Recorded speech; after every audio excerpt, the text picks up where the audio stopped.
Hey everyone, just wanted to say thanks for the patience. We have been dealing with some production issues behind the scenes, and it's led to some delays. We've been able to somehow keep on top of it the last couple weeks, but this week it finally caught up to us, especially because it's such a long episode this week. So thanks for the patience, and also I hope you enjoy the longer episode, and we will try and see you this Sunday. Signal's removing SMS support, Android is leaking some VPN traffic, Proton is adding UTF hardware key support, Firefox Relay is actually kind of becoming useful, and a lot more. This was a huge week, so get ready. Welcome to Surveillance Reports 107, where we're dedicated to keeping you private and secure with the latest news in the last week. I am Henry from Techlore. Just roll out of bed. I actually have bedhead for once. Normally it's like running head, because I record after runs, but today it's bedhead. I am Nathan from The New Oil, and I also just woke up. Bad head day. Yay, bad hair day. Let's go. So, promo segment this week, same stuff still. Get on Patreon if you want to support us every month. There's some cool perks there for you. That is our most recommended way to support our work, just because it's easier for us to track how much we can expect each month. And then there's also Monero, which is a good way if you want to privately support us. There's no perks, unfortunately, but we do see all your transactions, and we're very grateful for them. So thank you, everyone who supports us through Monero. We're going to start with our highlight story, and the way we're going to break this down is I'm going to go through just the info. Nate has some thoughts, and then I probably have thoughts to those, so that's how we're going to do things. So, Signal on Android. Some context here, especially for iOS users who have never used Signal on Android. If you download Signal on Android right now, you can make it your default messenger, so that if you can message all of your contacts just from the Signal app, even if they don't use Signal. There's no inherent security perk to this. It's just generic SMS, but at least you can have like a contact A, you're just communicating with SMS, and contact B is a completely Signal contact. If you have a Signal contact, you can actually hold on the send button and switch between SMS and Signal messages on Android. So essentially, on Android, the only messenger you ever need is Signal. But this week, Signal is dropping this feature. Well, they announced they're going to drop this feature. So they're no longer going to accept incoming or outgoing SMS messages on Android, so you can't set Signal as your default messenger for this 2-in-1 experience. Users will have to export their SMS messages and re-import them into the SMS messenger of their choice to keep their messages, which most phones have a default messenger. Signal hasn't said when this takes effect, but has promised notification warnings to make sure users know ahead of time. They cite 3 reasons for the change in this blog post. 1, SMS is not good for privacy or security, and it's not a great protocol anymore. Maybe never was. 2, users keep sending SMS thinking that it's Signal, and they're getting hit with messaging charges. And 3, they claim UX and UI design issues, but yeah, so this is where Nate has some opinions. So I'll let Nate go off, and then I'll have some probably things to say too. Okay, so my opinions, I think this is a disaster. I think this is a terrible move. I accept that SMS is terrible. I'm not arguing that for a second. I'm not saying SMS is good. I even accept the whole like accidental messenger charges. You know, I found out recently, thanks to Surveillance Report and our listeners, that in a lot of parts of the world, SMS is not free. Like here in the US and Canada and probably parts of Europe, like SMS it's been free for a long time. At this point, pretty much the only thing you pay for on a cell plan is data. My argument is, why don't you fix the UI? Like, if people keep getting confused, make your UI better. Maybe this is like an anecdotal logical fallacy, but like, I personally know a lot of people on iOS who don't use Signal, or like they downloaded it for like a week and then deleted it because they don't like managing 2 messengers. And I know in other parts of the world, it's like, well, we already have 10 messengers. We have Line and WhatsApp and Telegram and this and that and the other. We're totally used to it. Again, not all parts of the world are like that. And, you know, I try to be sensitive to the fact that the US is not the whole world, and the world does not revolve around the US like America seems to think we do. I try to respect that fact, but it kind of goes both ways too. Like, yes, I accept that in other parts of the world, having 10 messengers is the norm, and you guys are totally used to it. And I think what's going to end up happening, in my personal opinion, is that's been a major selling point for me to get people on Signal, especially if they have an Android, is like, hey, you can set it as your default messenger and you'll get both Signal and SMS. It'll automatically upgrade the message. So I think what's going to end up happening here is, because a lot of people are like, well, this is going to push people off SMS. No, it's not. I think what's going to happen is most people are just going to end up deleting Signal because they don't want to manage 2 messengers. The new president of Signal straight up said in another article that Signal has no plans of dropping the phone number requirement. Like, yes, they're planning to roll out usernames, allegedly, someday before Jesus comes back. They've straight up said, like, Signal is still going to require a phone number in order to fight spam. So you'll be able to use usernames instead of giving people your phone number, which is great, but there's no dropping the phone number requirement, just to clarify that. I keep hearing people say that, and that's not going to happen. And then the last thing I wanted to say is, like I said, I've seen a lot of people like, well, I'm going to delete Signal. For the record, as pissed off as I am about this, I don't think this is a good reason to abandon Signal. It's still like the best secure messenger out there. There's almost no metadata. We've seen that repeatedly proven in court. We've seen that proven in like Vault 7 CIA leaks. But I do feel like this is really trending into like Mozilla territory where they just don't listen to their users. They already deleted SMS import. Now they're getting rid of SMS entirely. They still haven't rolled out usernames despite literal years of waiting for that. Plus there was the whole mobile coin incident. Like, yeah, I feel like they're definitely not listening to their users. And I don't like this move at all. I think it's going to push people further away from Signal and make Signal adoption even harder on Android. What's your counterpoint?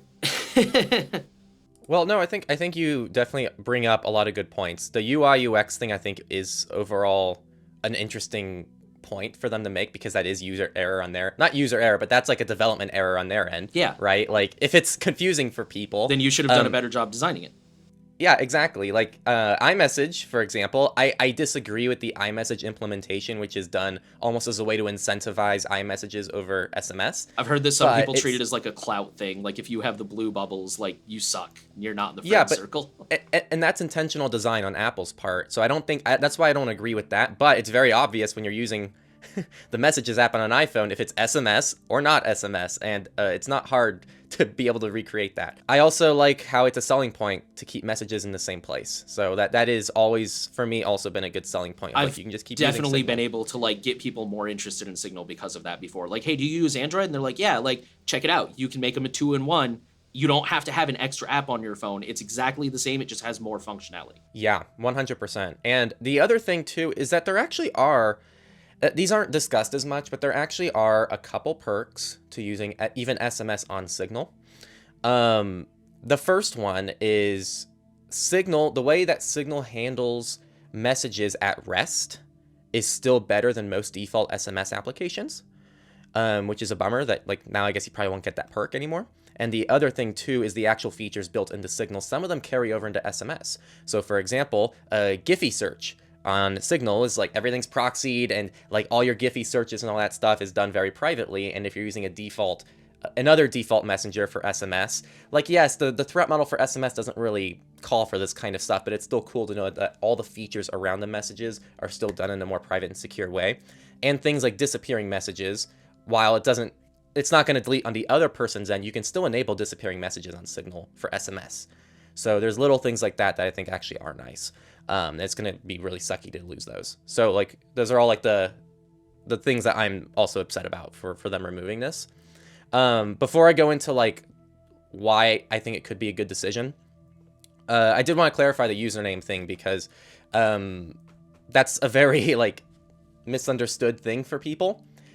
I don't think Signal's ever going to remove the phone number requirement. That's like the whole point of Signal is to replace things like SMS. That's the point of Signal. In order to do that, in this day and age, everything is phone number based. That's the way people communicate. If you meet some new person on the street, you're either asking them for a social media handle or you're asking them for a phone number. You don't ask for their email. And you don't ask them for their session ID. So like everything right now is based on the phone number, and I think Signal's going to stay that way. For better or for worse. And even with username support, you're still probably going to be able to add people with a phone number if you have their phone number, just like most other platforms that do this kind of thing. There might be a way for you to disable that, but I'm sure they're going to want people to keep that enabled. And on that note, I actually think that usernames, if this is going to be like Telegram where you sign up with a phone number and then use usernames, I think that solves a majority of the problems with the phone number requirement. Because that's my biggest issue with it. I don't know about you, Nate, but I just don't want to give my phone number to people just to add me on Signal. That's why, like, on my personal site, it says, email me for my Signal number, because I'm not just going to publish my Signal number for the world to see. Like, that's my biggest problem with the phone number requirement. Yeah, especially in parts of the world where your phone number is tied to your ID and you can't get a VoIP number. Yeah, it's a huge drawback. Yeah, so, like, I still wish there was no phone number requirement, but at the same time, this resolves the main thing. And they did give a date. They said no later than late 2023 for that. So we're going to hold that. I'll believe that when I see it. I know. Well, that's the first time we've ever actually gotten a date. So I actually want to be optimistic because a lot of it is coming soon. Someday we'll have usernames. We're moving in that direction, but like we actually have a formal date, late 2023. So we'll see what happens there. Sorry. Okay. Now to actually address why I think this could be good. One thing that was really interesting is I tweeted something kind of as a joke. People who use Signal on Android, there's something called an insight score that pretty much tells you how many of your messages are sent through Signal end-to-end encryption. So like if 90% of your messages on Signal are sent with Signal users, then you're gonna have an insight score of 90%. And I tweeted something and I was like, the whole purpose of this is to get people like myself on 100% on Android, just so I could have a perfect score. And this actually led to me opening up the blog article about insights. And I actually encourage people to do this. Go type in Signal Messenger insight score and look at their blog post on this. There's an iOS section that says Signal protocol automatically protected 100% of your messages. All communication on Signal is private. Desktop, Signal protocol automatically protected 100% of your messages. All communication on Signal desktop is private. Then there's the Android section. And it's like this whole nuanced answer of like, there's a percentage of like what's SMS and MMS and note signals are moving. Like, it's all messy. And so I actually see value from a them perspective of being able to just say like on all of our platforms, if you use our platform, there is no question that you are using end-to-end encryption and that you are private and secure. They can't do that right now. And I think this blog article really speaks to that because on Android, it's like, here's this nuanced answer and you have to know how to use the Android app properly to just have basic security. So that's my first, like, I kind of get that from their perspective. And the other thing too, like, I really want to see, this might be the only thing they're not sharing with us right now in their blog post. It's RCS. So RCS is the new thing Google's trying to roll out in a lot of cell carriers. And Google hasn't actually rolled out an API yet for developers to implement RCS into their apps. And so it's possible that Signal has dropped SMS and eventually they're going to add RCS, but they just don't have any API to work with to integrate it yet. And RCS, by the way, is supposed to have support for end-to-end encryption. And so I could see Signal adding RCS in the future, but why they wouldn't share that now is beyond me. And I don't know if there's something that I'm not aware of, but that's just something that I was going to throw out there. This was written on the wall for a while with a lot of decisions they were making the last year regarding how they were handling SMS, especially the removal of import backup. Yeah, like looking back on it, I see that. And it's like, oh, this was building up to this. But at the time, obviously, I had no idea. But looking back on it, it's like, oh, cool. Yeah, that's why I think like the RCS stuff could be interesting too, especially when you see things like Signal being demoed in Google keynotes. I'm like, is Google really demoing a different messenger in like their own keynote when Google already has like 5 of their own? So I just think things like that are interesting. And then RCS utilizes Signal's encryption. For people who don't know that and haven't read the Google white paper on how their RCS end-to-end encryption works. So Google Messages, if you use it, actually uses Signal's encryption. So my guess is there's some kind of communication that we don't know about, and they're hoping to roll RCS into Signal, but that's just my theory. All right. Anything else? No.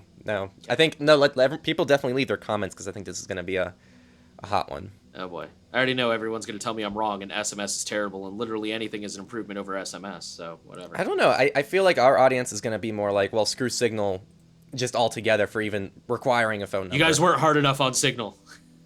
Yeah, it's interesting, like the hate, where it depends where the hate comes from, because if it's on YouTube, I think that audience tends to be more like, I can't believe you're even acknowledging Signal as a messenger altogether because it requires a phone number. But then if you go on Matrix, it's going to be like, I can't believe that you would question them for trying to remove any insecure protocol. I got that on Twitter a lot. Interesting. Yeah, Twitter was like SMS is terrible. Like how those people that are always like email purists, like everyone should just stop using email. Like that's even a remotely feasible suggestion right now. And they're just like, SMS is terrible. Like anything to make SMS less popular. And it's like, but that's my thing is, again, not to sound like a broken record, that's not what's going to happen. People are just going to delete Signal and go back to using SMS. With that whole bag of badgers out of the way, we're going to move into data breaches. We're going to start off with Celsius, a Bitcoin or cryptocurrency exchange whose data dump is a gift to crypto sleuths and thieves. I'm going to quote the article. Last week, Celsius, a cryptocurrency exchange facing bankruptcy, leaked an enormous collection of its users' transaction data through an unusual sort of privacy breach, a court filing. As part of its bankruptcy proceedings, the company's attorneys released a document that appears to include the transaction data of 500,000 of its users from April of this year until it ceased trading in June.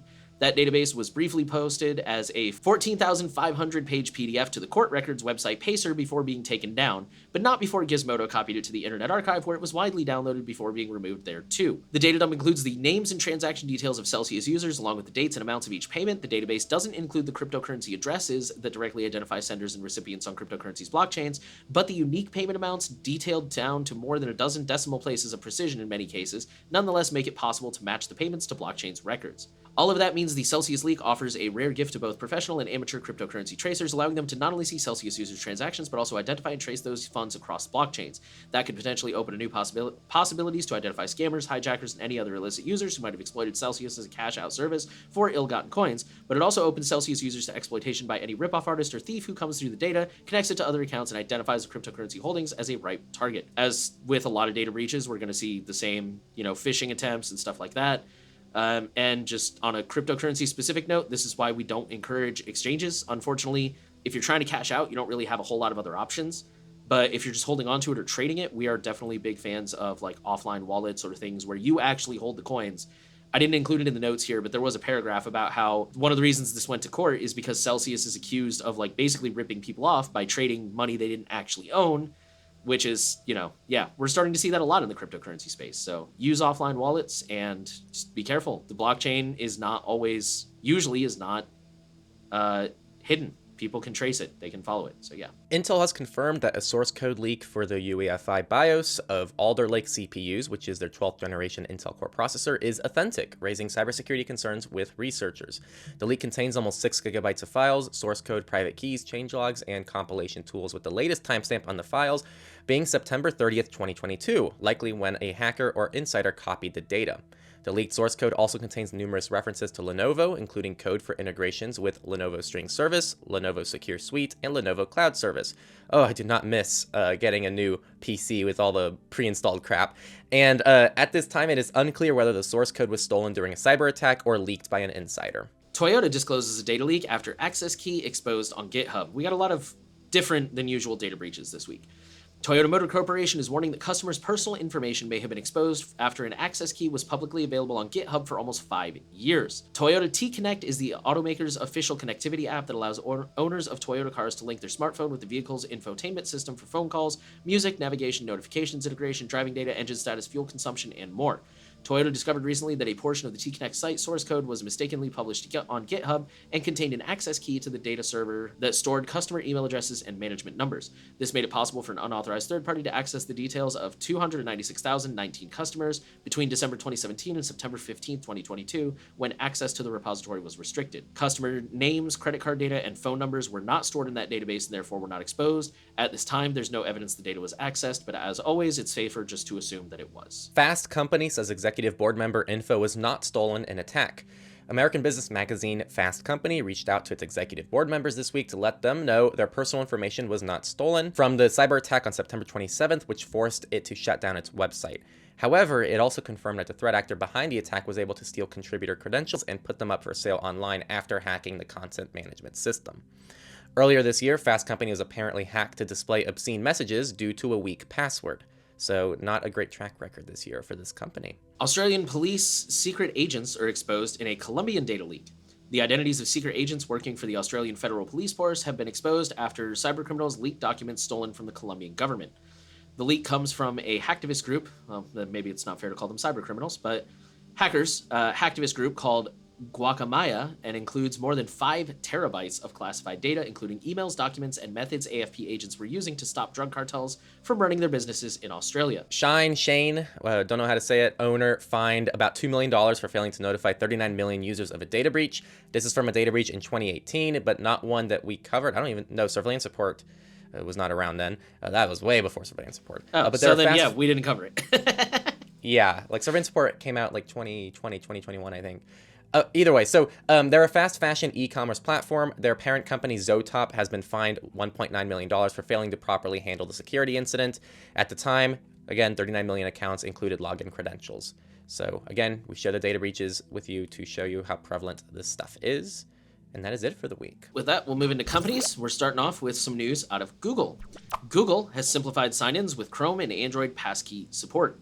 Google announced today that it's introducing passkey support to its Chrome web browsers and the Android operating system to simplify sign-ins across the web, across apps, websites, and devices. Passkeys are securely backed up and synced to the cloud to prevent lockouts if the device they were generated on is lost, and they can be used for signing into websites on Android devices or for signing into websites on another device using an Android phone. Since they're built on industry standards, this works across different platforms and browsers, including Windows, Mac, iOS, and Chrome OS, with the same user experience. Developers can try this today by enrolling in the Google Play Services beta and using Chrome Canary. The new capabilities features will roll out into the stable channels later this year. So it's passkey support right now is kind of taking the form of like signing in with your phone, kind of like a push notification, I think. Overall, I think this is a win because it is an open standard and passwords are horrible, and really anything we can do to improve security and sign-ins on that front. I do think we are going to see issues in the future with like phishing attempts and things like that. You know, we're already seeing things like MFA fatigue and stealing cookies for authentication cookies and stuff like that. But it's a step in the right direction, and it's good to see Apple already supported this with, I think, the latest iOS, and now Google is rolling it out, so I think we're going to see more widespread adoption. This next one's really interesting, and I asked people to go into it with an open mind, as I have myself, because I was a little bit critical, but I actually think most of this is good. Not all of it. So the first thing, Google spent 3 years subjecting Titan M2 to testing by the third-party lab SGS Brightsight. The chip now has an array of common criteria hardware security certifications, the same process that smart cards, SIM cards, and bank card chips go through. The Titan M2 passed the highest hardware vulnerability assessment, meaning that it is highly resistant to physical attacks, an area that has been increasingly important to chip makers in recent years. This is a quote, "This testing emulates the sophistication of state-sponsored attacks, someone who's got almost unlimited resources and determination." Right there, I think this is nothing but good. I think that more secure chips, Apple has this as well with their security chip, but it's really cool to see security chips take a step forward, and I still don't think that these phones are probably good enough to fight off a state-sponsored attack, but it's still really cool to see this head in the right direction. With Pixel 7 and Pixel 7 Pro, Google is also continuing to expand its efforts on what the company calls protected computing. The goal is to restrict how and when user data can be accessed, de-identify and anonymize data when it must be used, minimize the amount of identifying data that is generally produced about a user, and keeping as much processing out of the cloud and on users' devices as possible. Honestly, this is nothing but good. We already know Google's not a private company. That's not a newsflash here. I'm not trying to say they are, but if Google is actually committing to make things better, I think that should be celebrated, as we celebrate every other company on here for doing better. Now, where things get a little interesting, Google's already announced their VPN Google One, but they're trying to integrate this into the phone on almost like a very deep level in the operating system, unlike a third-party app. A quote, "VPN by Google One is open source and aims to address some classic concerns about VPNs by separating authentication and key management for encryption onto distinct servers that can't access each other. In essence, the service is set up to blind itself such that even a rogue insider would not be able to determine who you are and what your browsing history is by compromising the service." Google also says that it does not log user browsing data, though the company says it does record some anonymized aggregate metrics. In addition to publishing a breakdown of how the service works, Google also commissioned and published an independent audit from NCC Group on VPN by Google One's security. So I don't think this is going to be the worst service in the world, but obviously we're going to have privacy concerns that it's from Google. It's not that I don't trust Google's claims whatsoever here about they can't even see the traffic themselves. It's just Google does still say they record some anonymized aggregate metrics, and it's going to take me a while for me to unironically recommend a Google VPN. And I know Nate probably has thoughts here too, but I just think there's going to be some people who are already like, Google's got great security. I don't think anyone's denying that, but I've literally seen some people like, yeah, just use Chrome and turn off all the settings. And like, I don't think it's going to take long before we see people say like, yeah, just use Google VPN because, it's not a third-party app and you're not trusting like Molvad or someone. It's, yeah. And you know what? We're going to see that. There's a threat model for that, like there is a threat model for that. I understand that argument, and I think it's very valid. It's just not for everyone. So like that's my problem with it, is like the overwhelming you should use this instead of another third-party VPN that has a goal of like not knowing anything about you whatsoever. Even if it comes at the cost of some security. Like that's a fine threat model for a lot of people. And so I think that's where I land on that. But yes, I think there's actually some cool, this is all good stuff to me. Even the VPN I think is good stuff, because I think this is better than like I'm comparing this to like Facebook's VPN, people. Like, come on, like we need to keep everything relative here. Facebook's VPN was literally built and designed to collect everything about all its users. This isn't that. This is just, there's probably a more private option out there. I don't think this is actually designed to collect data on Google users. This seems like they actually went out of their way to not know the most important information. But maybe I'm being a Google shill right now. But that's how I read this story. You're such a Google shill. Speaking of Facebook, our next headline says, Meta's new headset will track your eyes for targeted ads. I mean, that's really it. I did go through the article, but nothing really jumped out at me as like, oh, this is more information worth adding. It's now they have a line in the privacy policies that says that they will monitor your eye movements for, what's the word? Improving experience or something. It's the PR speak for ads. So yeah, they're going to start tracking your eyes, and somehow they're going to use that for advertising, which, you know, if anybody can figure out how to use something to sell more ads, it's Meta. This one is good. So not good. How Equifax used employment records it collects from 2.5 million companies to fire dozens of its own employees for working second jobs. Ugh, it's the most American headline I've ever read. So Equifax investigated and fired 24 remote workers for secretly holding second jobs.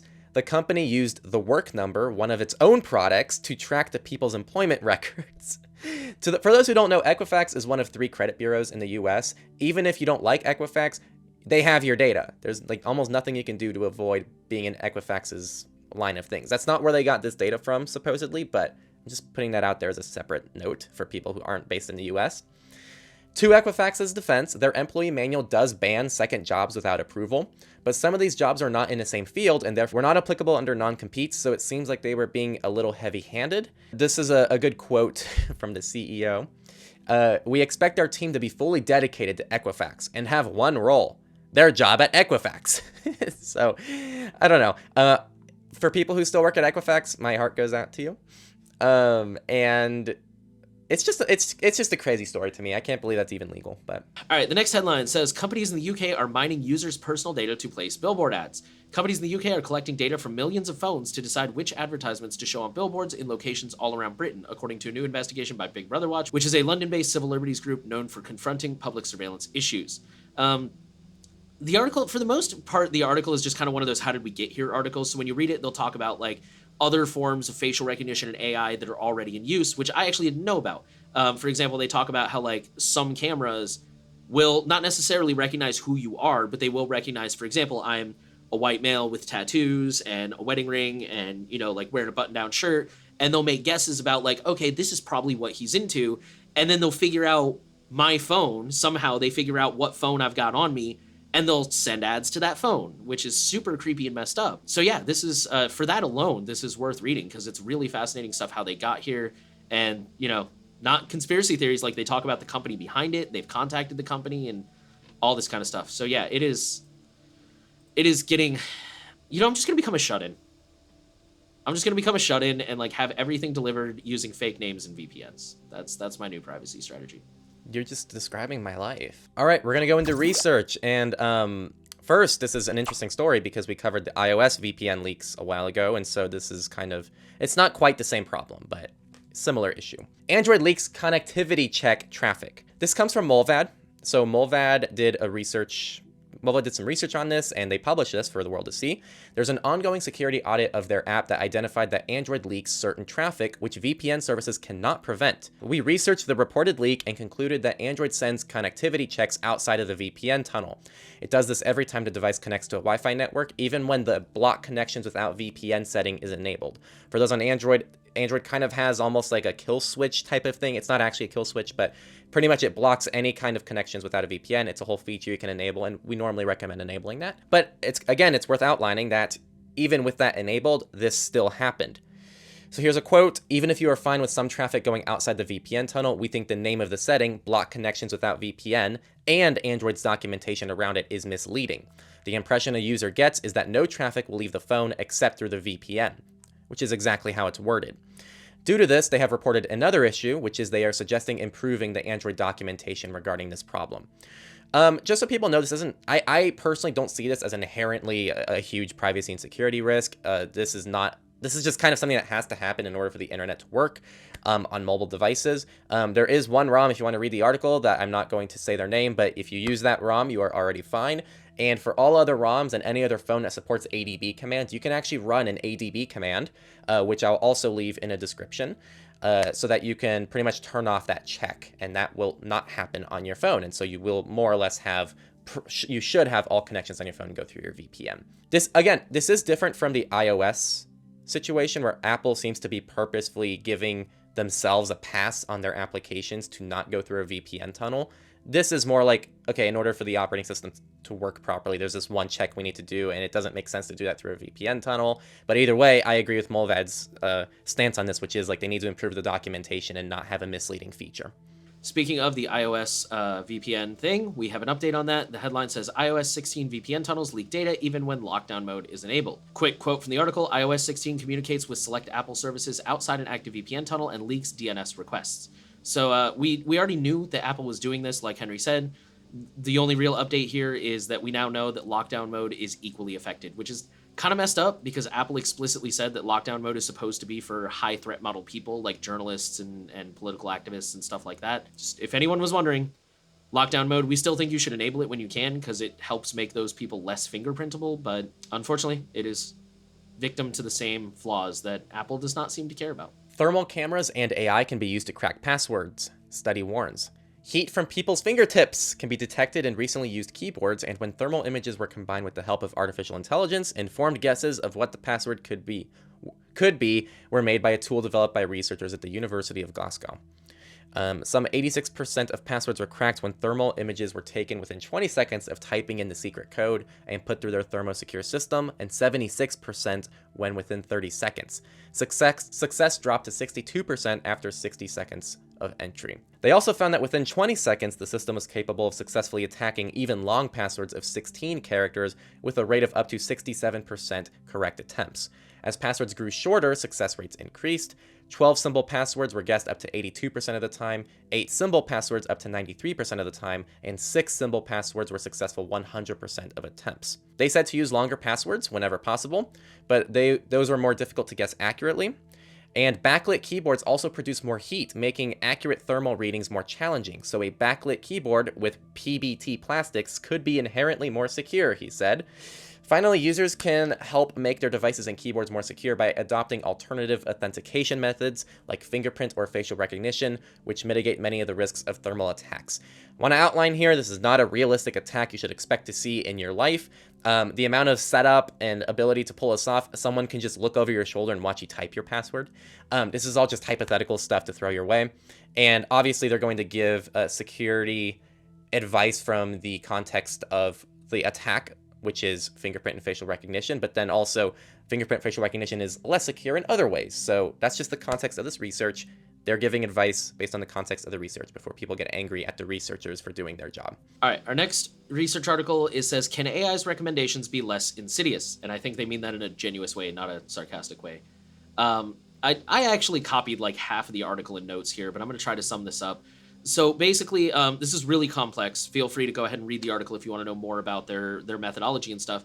But basically, they have found that they're calling them recommender systems, which is, where it's just what it is. YouTube recommends more cat videos and stuff like that. Well, they found that it's possible. I don't know if they found that it's happening, but they found it's definitely possible that AI recommender systems are kind of playing the long game. And so rather than, and I know we see this, we've all seen this, but like, for example, you go on YouTube, you watch cat videos, and all of a sudden it's more likely watching cat video, or it's more likely suggesting you more cat videos and stuff like that. The system can basically learn how to play the long game and recommend things that you may not click on right away, but maybe down the road you will. Yeah, they're calling this reinforcement learning, and they're saying it's what they used for like DeepMind was able to beat humans with the board games Go and chess.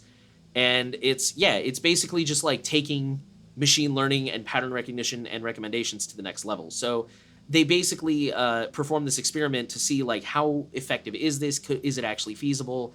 And I believe they basically did find like, yeah, it's very likely possible. It might even be happening right now. The only way to really get around it is just to kind of like the people who are building the AI have to consciously choose not to do that, to tell the AI, like, don't think 10 steps down the road. You have to like live in the moment and recommend what people want to see now. It's debatable how much you think companies are actually going to do that. So yeah, really scary stuff. This is why I block ads entirely, and this is also why we're big fans of privacy, because if the AI can't track you, then it can't manipulate you in the long run. But like I said, I copied like half of the article for show notes, and now that I'm looking at it, I think it would be better if you guys just go read it yourselves.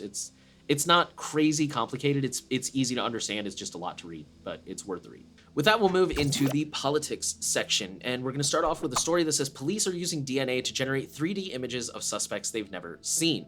Quoting the article, on Tuesday, the Edmonton Police Service, EPS, shared a computer-generated image of a suspect they created with DNA phenotyping, which it used for the first time in the hopes of identifying a suspect from a 2019 sexual assault case. Using DNA evidence from the case, a company called Paraben Nanolabs created the image of a young black man. The composite image did not factor the suspect's age, body mass index, or environmental factors, such as facial hair, tattoos, and scars. The EPS then released this image to the public, both on its website and on social media platforms, including Twitter, claiming to be, quote, a last resort after all investigative avenues have been exhausted, unquote. In response to the EPS's tweet of the image, many privacy and criminal justice experts replied with indignation at the irresponsibility of the police department. Callie Schroeder, the Global Privacy Counsel at the Electronic Privacy Information Center, retweeted the tweet, questioning the usefulness of the image.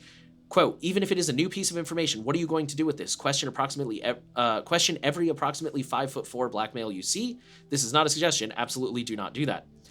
Seeing the composite image with no context or knowledge of DNA phenotyping can mislead people into believing the suspect looks exactly like the DNA profile. Basically, this was a terrible idea all around. Like, the article mentions that even Paraben Nanolabs is like, yeah, don't use these for actual suspect photos.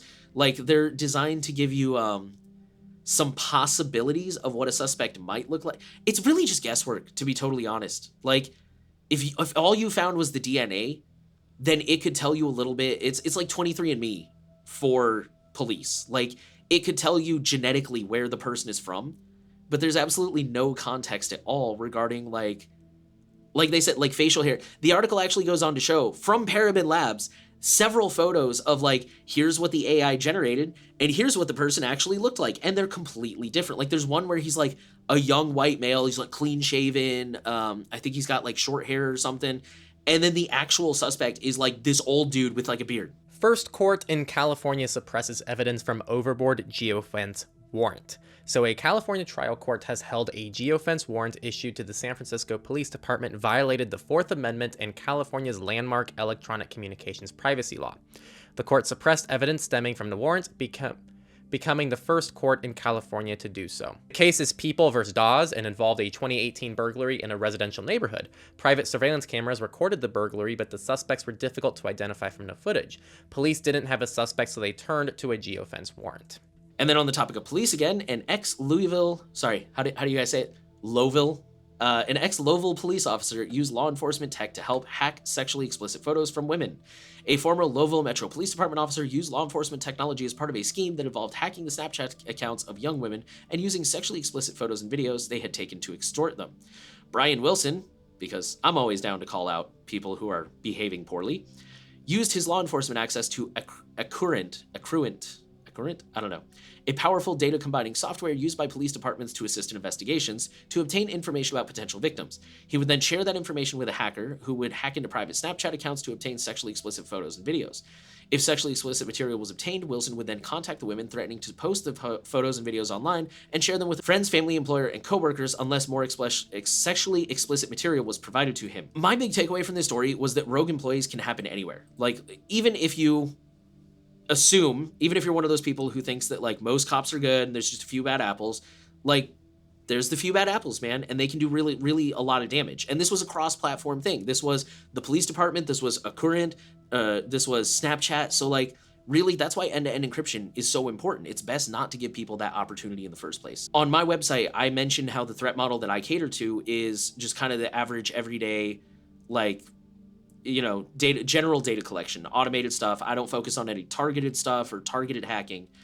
And the example I give is, like locking your doors and windows. Like, there's nothing to stop a criminal from breaking your window or breaking your door down. But most criminals, if the door's locked, the window's locked, and they can't see an easy, quick way in, they'll just move on to another house. And that's kind of what it's really about. Like, just make yourself a harder target so they go elsewhere. Subjecting workers to webcam monitoring violates privacy. a Dutch court has ruled. So a Florida headquartered company has been ordered to pay about 75,000 euros in compensation and other fees after firing a Netherlands-based remote worker who refused to keep their webcam on all day.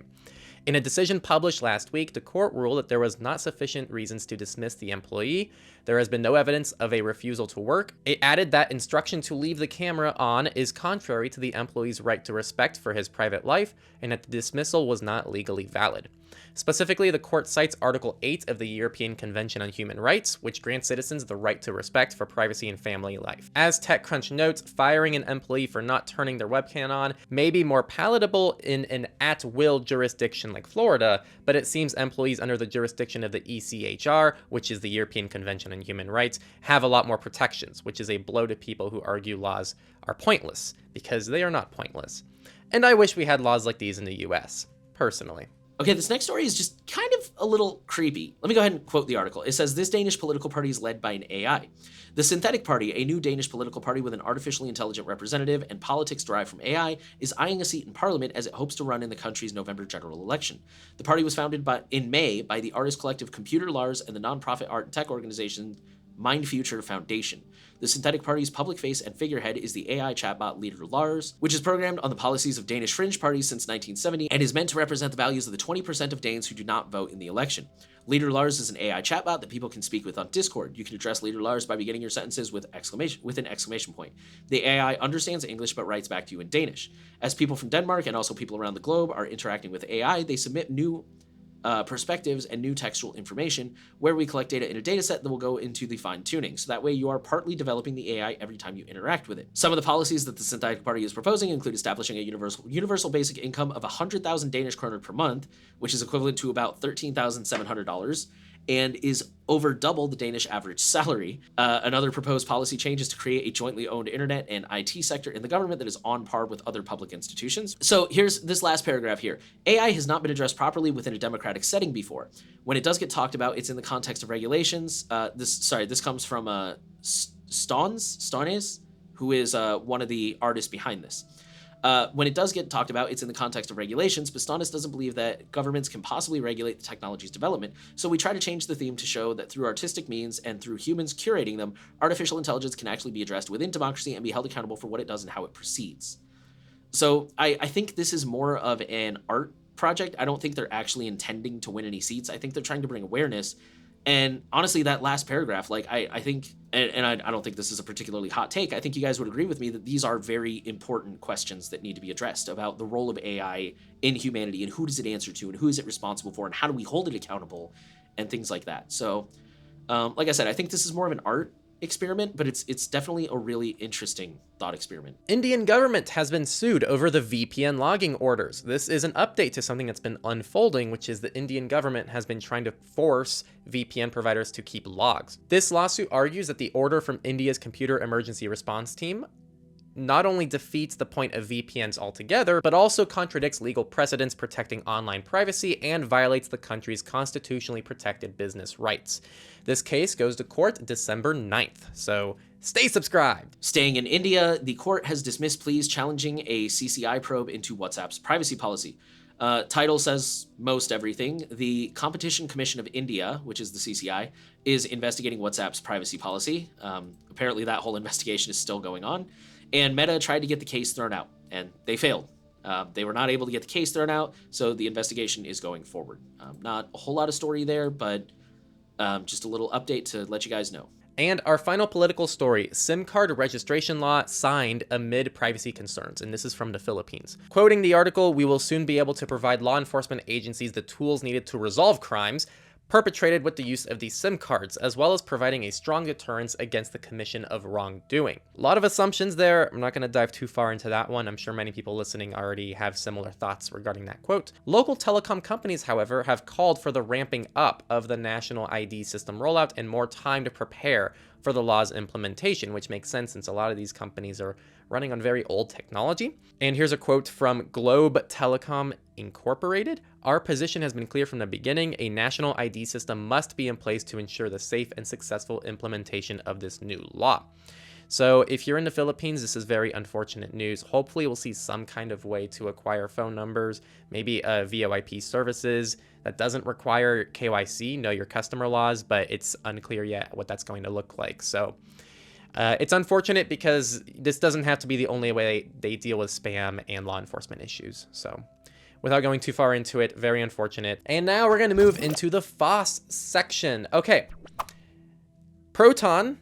Yes, Proton. I'm now wearing the shirt because I had to do a wardrobe. So we actually split off the recording for those who didn't notice. So we had to leave early because we had some scheduling differences, and so we had to cut off after research. And so Nate recorded his sections, I recorded my sections, and all we did was the first few sections, and then we did the Q&A together and the outro together. So that's why I look a little different now.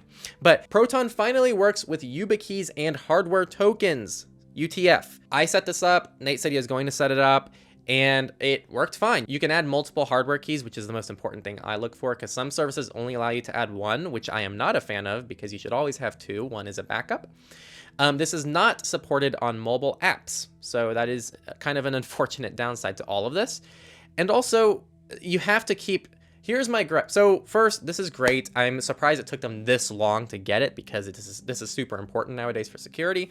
But also, my main gripe with this is you still have to keep TOTP enabled. So even with YubiKey support and all of that, you still have to have TOTP enabled on the account, which for me does break some of the purpose of having UTF. For context, the main security perk of using something like a hardware token is phishing protection for most people, because TOTP, when you type in those codes, can still be phished. With the hardware tokens, it's much more difficult to be phished. So as long as you're only logging into your Proton account as much as possible with your hardware tokens, you're still getting a lot of that gain.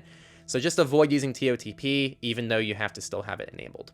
That's my gripe. And kind of a side tangent, but can Proton just like roll out a 100% functioning feature for once and not have something in beta for like 3 years and like half baked? Like, side tangents, people, but it's getting frustrating. On the topic of Proton, their VPN has rolled out a new stealth function.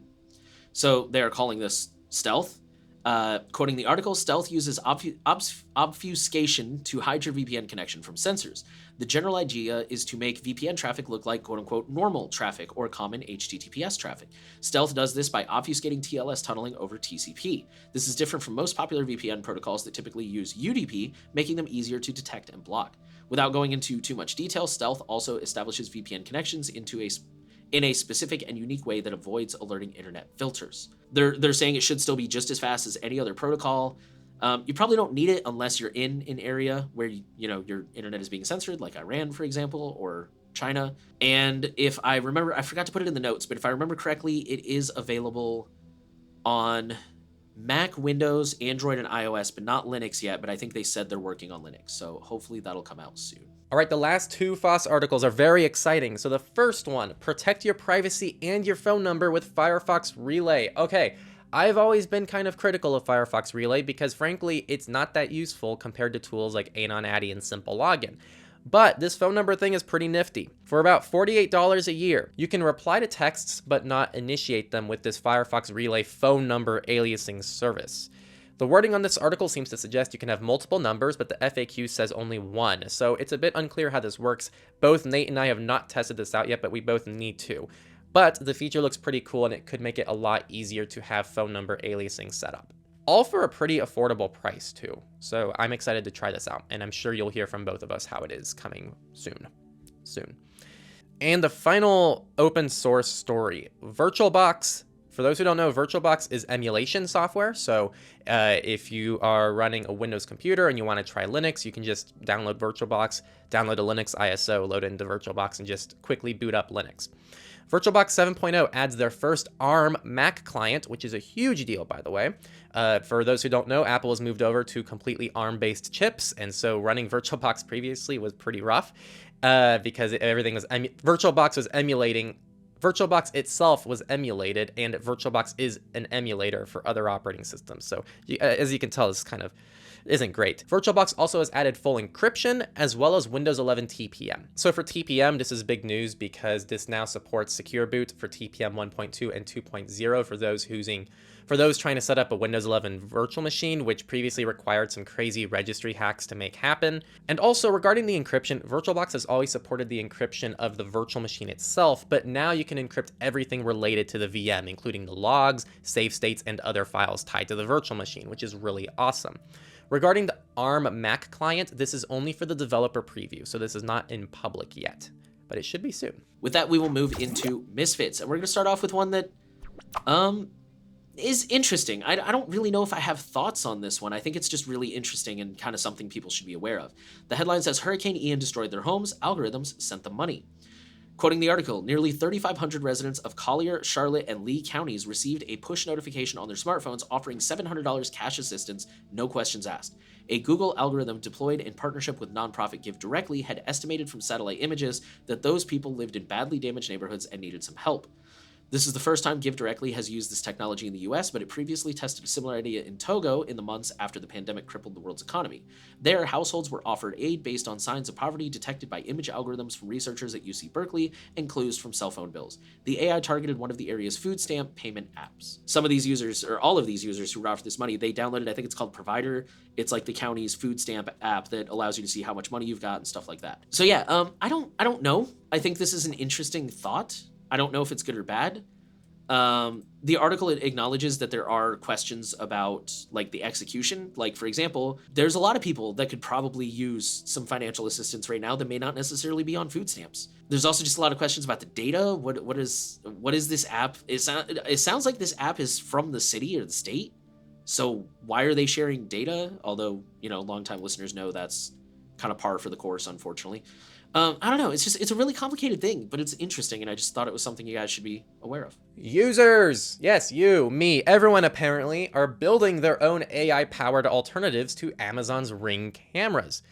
Quote, tired of annoying walled gardens and widespread privacy abuses? A growing number of consumers are building their own alternatives to Amazon's home surveillance system, Ring. In many instances, the home-rolled solution have most or all of the benefits of Ring, but without being owned and controlled by one of the largest and creepiest megacorps on the planet. While it requires a little extra work, third-party cameras, a NAS, network-attached storage devices, or dedicated NVRs, which are network video recorders, can be combined to build big tech home surveillance alternatives that can scale depending on the budget. The article goes on to suggest a variety of solutions and how many of them even work better than Ring. By searching self-hosted Ring camera on YouTube, we found 2 results that may be promising. We haven't watched them, but there's content out there for that. So if anyone knows how to do this, you should start putting up tutorials and making it accessible because we need this to be easier for people. And also, if anyone can build their own toolkit, like some kind of like simple DIY, $50, and you can set this all up by yourself at home kind of kit, that would be awesome. So this is all good news. Honestly, for people listening to this, Ring, Google Nest, like all these different things, they're not that complex. There's nothing really that complex about them. It's just they've been able to package them very nicely and put some nice software behind it and make it easy to use. So it's not hard to emulate that. There's not that much complex technology happening behind the scenes, and it's cool to see people take initiative on this.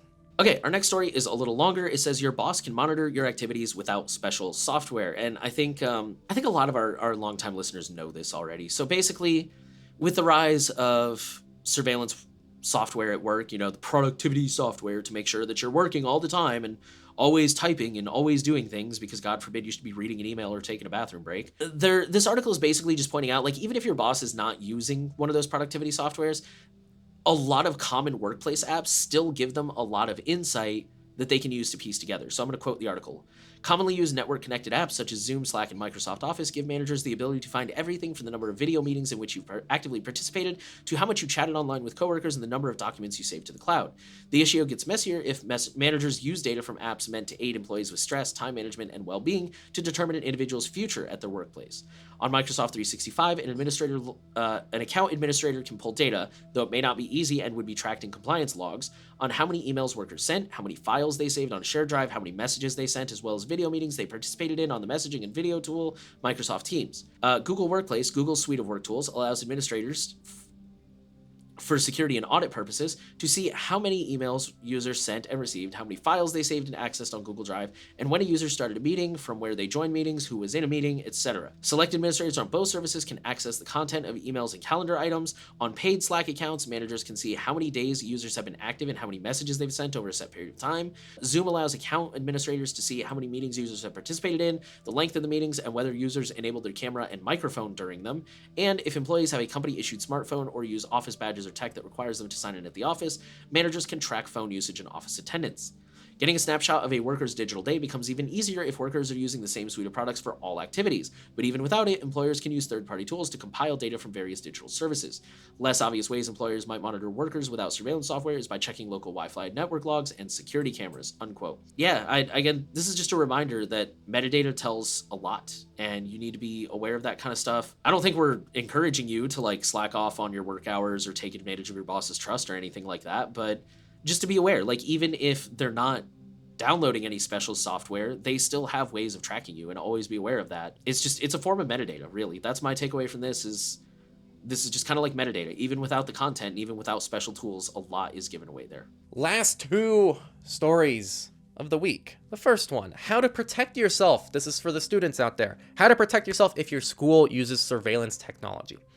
Thousands of school districts use monitoring software that can track students online, scan their emails, and in some cases send alerts of perceived threats to law enforcement. A recent investigation by the Dallas Morning News revealed that colleges have been using an AI social media monitoring tool to surveil student protesters. While technology companies claim to be able to prevent violence, there's little proof that surveillance can actually protect students. Meanwhile, monitoring software has been used to reveal students' sexuality without their consent.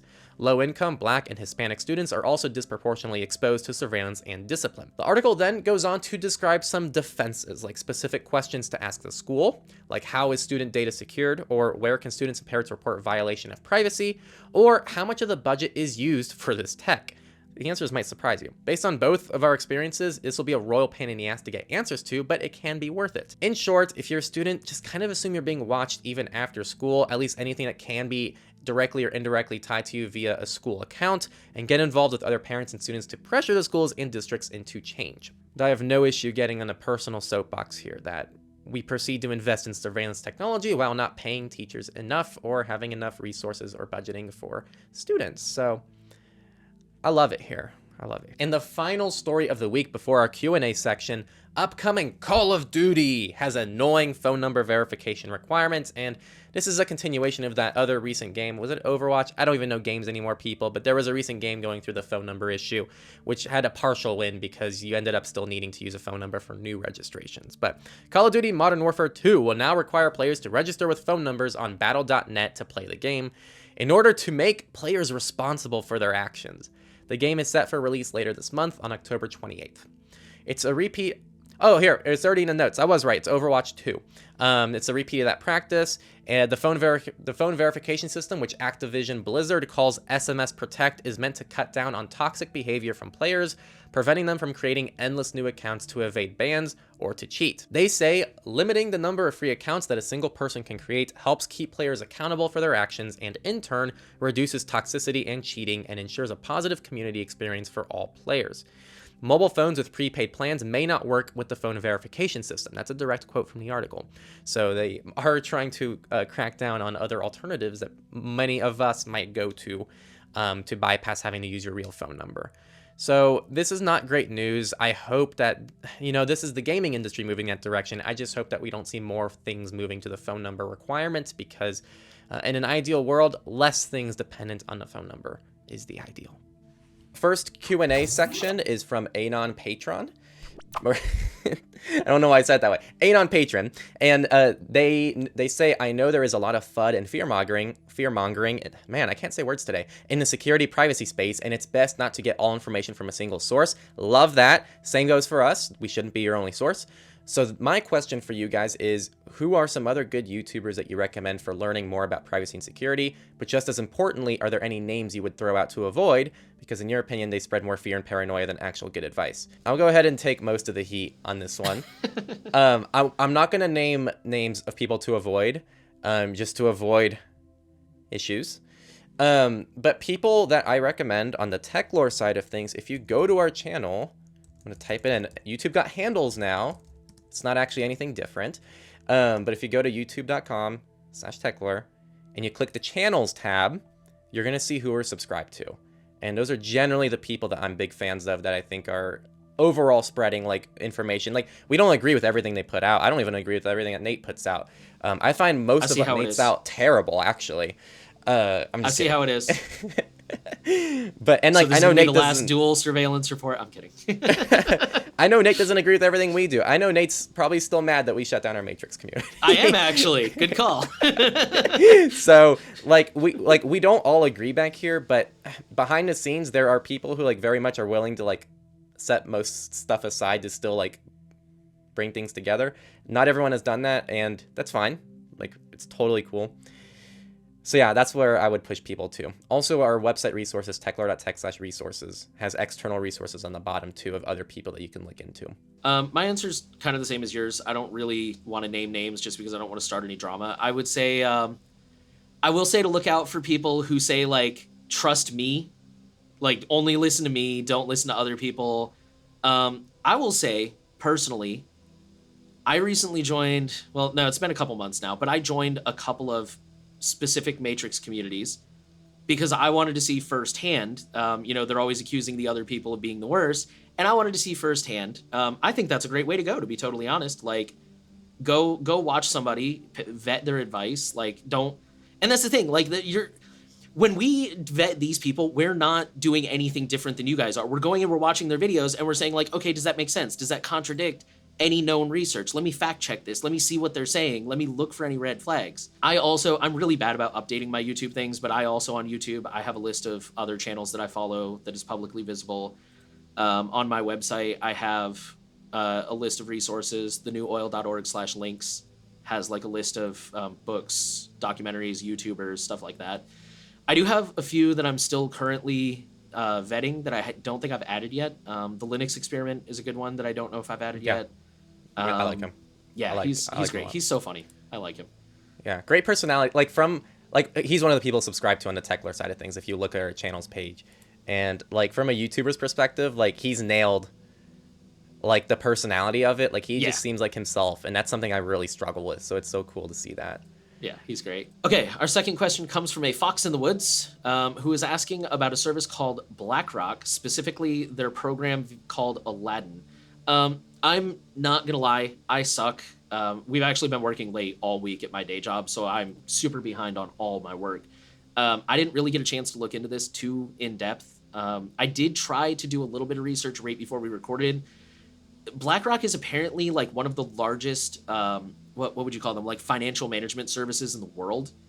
This Aladdin program, and for the record, I apologize if I found a completely different BlackRock. This is why I asked you for like more information and links and stuff like that.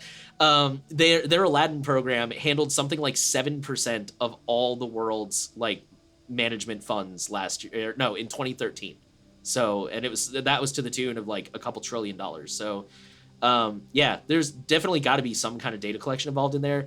But a lot of the stuff I looked up was either like PR from them or was like, like investor stuff about them for like the investor types who want to know more about the company. So, I wasn't able to really find a whole lot about them, but I will say something that big is probably definitely, if not directly collecting data, is probably built on the back of collecting data. So I'm going to try to do more research into this one. I don't really have an opinion yet, but it's...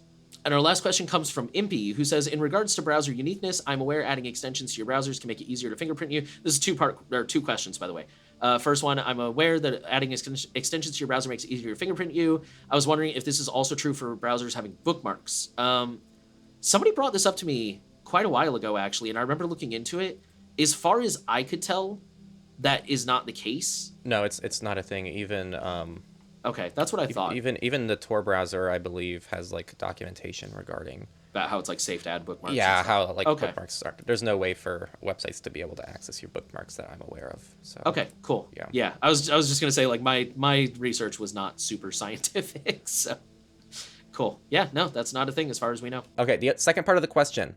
My wife is starting a job where they need a phone for business. We have an old Pixel 3a, which no longer gets security updates. Do you have recommendations for getting this back to a secure place? They were considering installing a custom ROM, but also appears to have moved that ROM appears to have moved the 3A to legacy.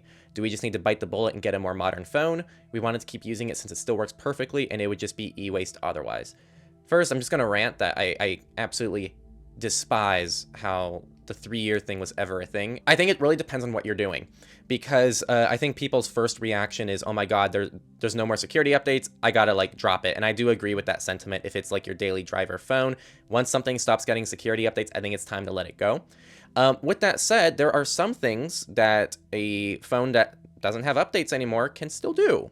Things that don't require the most up-to-date security. It could even be an offline device. It could be a security camera. There's a lot of use cases for this. It depends what you're going to do on it with your business. If you're just going to use it for communication, maybe some texts and calls, I don't see an issue with that necessarily. It's all about threat modeling and just understanding that like you're putting yourself at a higher risk for security incidents. So I wouldn't do any banking on this phone. I wouldn't do anything sensitive. I wouldn't log into secure accounts on this phone. So there is still a use case for it, but yes, I would be very wary of anything. One thing to throw your way, the Pixel 3a will no longer receive firmware updates. There's two types of Android updates. There's firmware updates and there's software updates. I'm simplifying this a lot. The firmware updates you won't get no matter what custom ROM or whatever you do. But you can still receive some software updates if you are using certain ROMs that are still pushing out updates to the 3a. So that's something to throw your way. If you're using a custom ROM, you're at least kind of receiving almost half of the security updates, but you're not going to get any of the firmware updates. Thank you for all the questions. If you want to ask your question, again, these all come from our Patreon, so we really want more patrons over there. Definitely go ahead and join. We love that for everyone because it allows us to make better content in the long run and still keep doing this every week. So thank you to our patrons. And that is it for the week. Again, Signal is removing SMS support, Android VPN leaks, Proton is adding UTF hardware keys, and Firefox Relay is kind of becoming useful. So it has been a huge week, so thank you all for listening. And also, just to remind you again, Patreon and Monero are the two best ways to support us. They're the only ways to support us, actually. So if you join our Patreon, you get some perks. If you want to just support us privately with nothing in return, Monero is the way to go. We see all those. We thank those contributions as well as our patrons. Thank you for listening to the Surveillance Report. The final thing we want to ask for you to do is to share the podcast around, make sure you're subscribed, and give us a rating if you're listening from a platform where that's an option. We want privacy to reach as many people as possible, and you can directly help us do that. Thanks again for listening. Ooh, I hit my mic. Thanks again for listening, and see you next week.